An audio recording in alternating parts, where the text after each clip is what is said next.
Hey guys. So I know we went over the security yesterday for Windows XP Professional 32-bit edition x86, and there's been some topics that have brought up in the conversations about where the Windows updates come from for Windows XP when you do the point of sale change in the actual registry. So I'd like to review that today, specifically where they come from. So welcome to Windows XP 2009 edition. Embedded point of sale. Like and subscribe for more videos.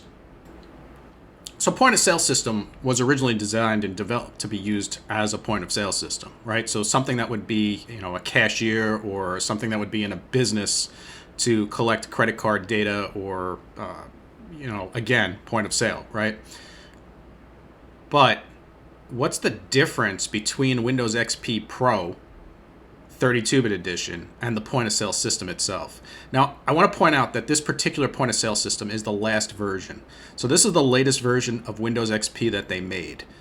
The previous version of Windows XP would have been Windows XP 64-bit edition, and then before that would have been just strictly the Windows XP 32-bit edition with the original point of sale system.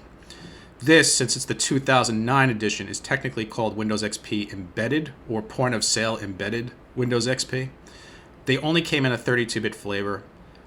There was a Windows XP 64-bit edition point of sale, but that really end-of-lifed in about 2016, whereas this one was supported by Microsoft's mainstream support and then extended support until right around 2021.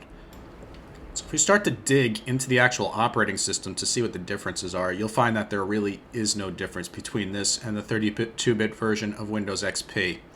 Specifically, your start menu looks a little different.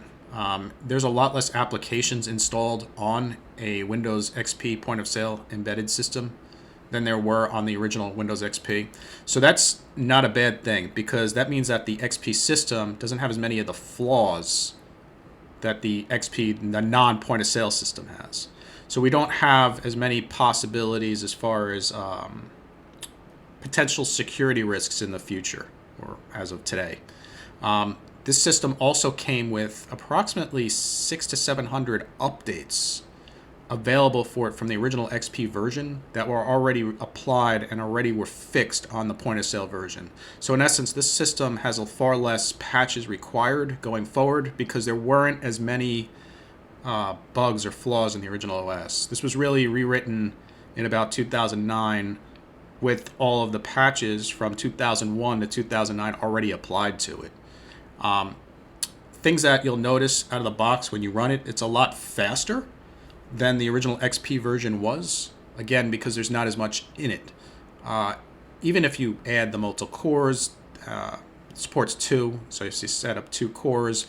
If you add, the full 4 gigs of memory to both operating systems right out of the box, you'll notice that this particular system is a lot faster. Now, as far as the updates are concerned, there's been questions for the WSUS update offline. That will not work on the point of sale system. Matter of fact, that won't work on the 64-bit system either. That is only for the 32-bit version of Windows XP Pro. It may work on home, but it's really designed for Pro. Now, with that said, we can still update this. And what I've done with this particular system is I added this to the WSUS server. So let's take a look at the WSUS update list for Windows XP point of sale. Okay, guys, so welcome back to the WSUS server. And we're looking specifically at the point of sale update, so we can see the point of sale system itself right here. And if we refresh, we'll still see it here, right? So we have 409 available updates for the point of sale system, but we'll see that we have 780 updates that are not applicable or already installed on this particular system. That's because all the security patches already exist on the Windows XP point of sale system from the previous versions. And if we drill into the all updates listed here and we go into the approved and we do a refresh, we'll be able to see the point of sale updates specifically here. So here we go, WS09 for point of sale ready 2009. That's specifically for this particular system that we're looking at. And if we arrange this by the actual updates, we can see that there's quite a bit of them. I mean, we have them here, and then if we scroll back up, we'll see them here as well. So we'll have all the point of sale updates available. Here's more. So there are point-of-sale updates available for this particular system, and I will patch this particular system with the point-of-sale updates to see what we get from a security standpoint, and I'll also run it through the Nessus scanning. But so far, there's really no core differences between the OS itself, between your original XP version and the point-of-sale system. Even the functionality is pretty close to the same. I will put together a video on how to do the installation of the point-of-sale system, because that is much different than the original XP out-of-the-box configuration from the from your disk or your ISO file. Okay, so what works on this particular operating system or doesn't work on this operating system? The same way that it would work on the original x86 Windows XP. So far, from what I've been able to tell, there's been no changes. There's been no difference. You could run everything that you would run on the original XP on the point-of-sale system. You can run everything on the point-of-sale system that you can run on the original XP. So they're backwards compatible and forwards compatible. Obviously, with the point-of-sale system, you could do additional lockdown controls in it, so that way you could stop it from requiring or changes. So in other words, you could lock it down to the point where when you access the net, if it does get infected, if you just simply reboot it, it'll wipe the infection. There's a go back functionality, and there's also a lockout from the user standpoint, the user configuration, that removes the changes on the actual system. So in some ways we could argue and say it's more secure than the original XP version because of that function, but from an application standpoint, everything works the same. There's really no difference. And this is where your updates are coming from on your Windows XP x86 system. This particular version is why you were able to get the updates off your WSUS box on your Windows XP 32-bit edition all the way to 2020. Now, there are additional updates for the point of sale that will only work on this particular system that push it out an additional year. So if you are really concerned about security, this is probably a better option.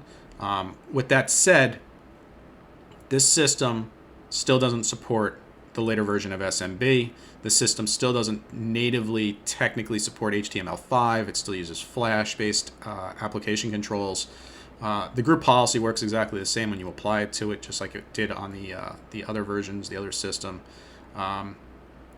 So, I mean, realistically, is there a difference between this and the other versions of XP? Other than the GUI, which I actually like. It's streamlined.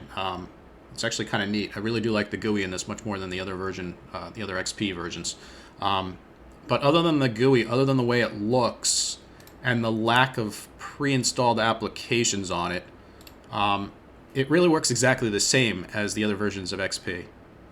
So I would tell you to check it out. I'll put the links in the description as to how to get it, and I'll also put the links for the video on how to do the installation of the operating system, what additional patches you'll need if you want to add it to a domain, what additional patches you'll need if you want to add WSUS so you can push the updates to it. Thanks again for watching, guys. Take it easy.